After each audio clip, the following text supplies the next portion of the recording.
स्वागत है दोस्तों आपका एक और नई वीडियो में।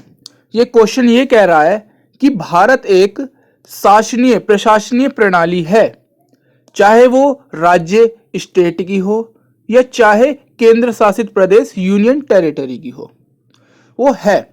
तो आप मुझे ये बताओ कि यूनियन टेरिटरी और स्टेट राज्य में क्या अंतर है। और तो और अगर हमारे पास राज्य है तो हमें यूनियन टेरिटरीज की क्या जरूरत पड़ी, कारण बताओ।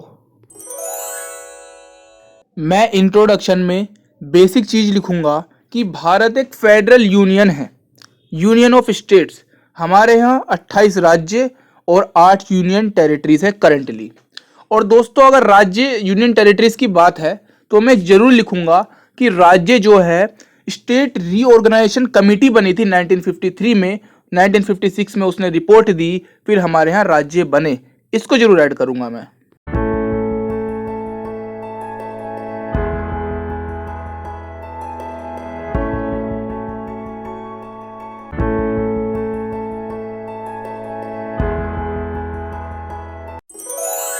यहाँ पर हमें डिफरेंस बताना है, तो अगर मैं बॉक्स बनाता हूं तो ज्यादा हाईलाइटेड और इफेक्टिव लगेगा।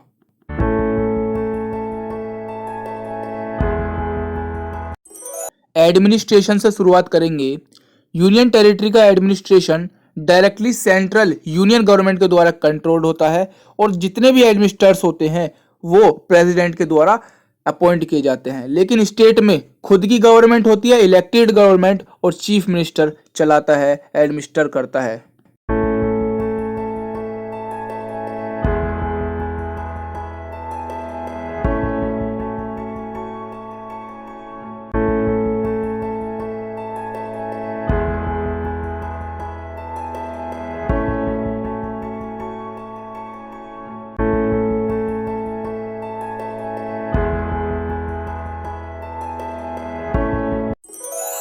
कॉन्स्टिट्यूशनल हेड संवैधानिक तौर पर यूनियन टेरिटरी का प्रेसिडेंट एग्जीक्यूटिव हेड होता है, लेकिन किसी भी स्टेट का गवर्नर एग्जीक्यूटिव हेड होता है।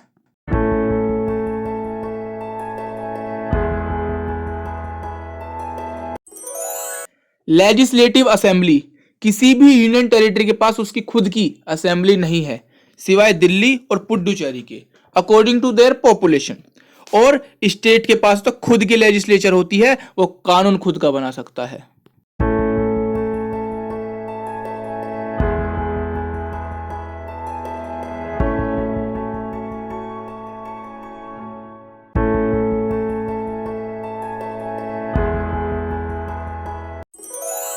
फेडरल लॉज, यूनियन टेरिटरी की सारी पावर सेंट्रल गवर्नमेंट के पास है।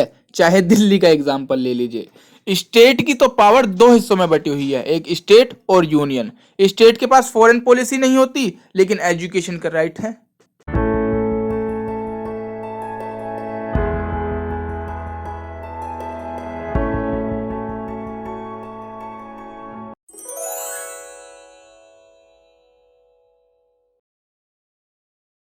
अब मैं क्वेश्चन का दूसरा पार्ट यानी रीजन बताऊंगा यूनियन टेरिटरी बनाने के। भाई हम राजनीतिक कंसिडरेशन कर सकते हैं यूनियन टेरिटरी के साथ, जैसे दिल्ली, चंडीगढ़, ये कारण है।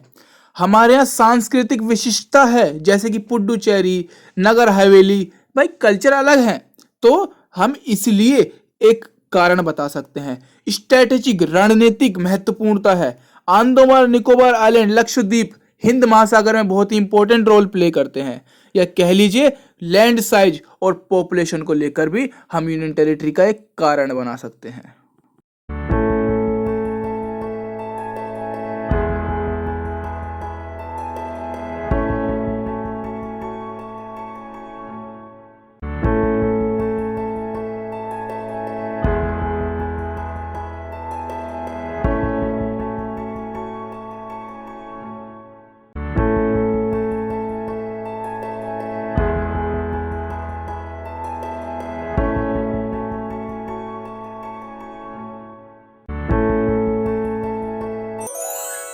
अब हम अपना कंक्लूजन बना सकते हैं कि भारत की डाइवर्सिटी को देखकर, ज्योग्राफिकल लोकेशन को देखकर, हिस्टोरिकल और कल्चरल सांस्कृतिक और ऐतिहासिक यूनिकनेस को देखकर हम कह सकते हैं कि ये ऐसी चीज नहीं है जो किसी भी स्टेट में सम्मिलित हो जाए, मीन सिर्फ स्टेट में ही हम इसको रख लें। तो इसके लिए भारत को एक सिस्टम की जरूरत पड़ती है जिसे हम यूनियन टेरिटरी और स्टेट कहते हैं। ठीक जी दोस्तों।